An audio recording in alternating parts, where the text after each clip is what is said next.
Торғай мен тышқан. Торғай мен тышқан дос болыпты. Екеуі бірігіп егін егіпті. Тышқан жерді аяғымен қазып, торғай тұмсығымен шоқып дән сеуіпті. Егін өте жақсы шығады. Торғай мен тышқан бітік өскен бидайды жинап алып тең бөлісе бастайды.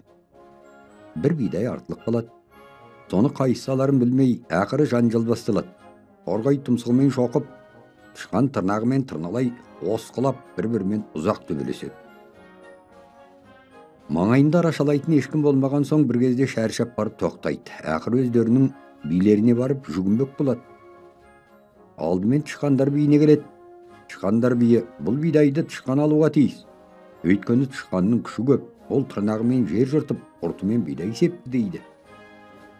Бұған торғай келіспеген соң тышқан екеуі торғайлар биіне келеді. Торғайлар биі бұл бидай торғайдікі, себебі торғай егінге түскен барлық құртты құртқан, үстінде ұшып жүріп егінді күзеткен дейді. Бұған да келісе алмаған соң торғай мен тышқан далада қой бағып жүрген бір шалға барады. Шал дәнді алып екеуіне тең бөліп береді. Бұған торғай да, тышқан да разы болып өз жөндеріне кетеді.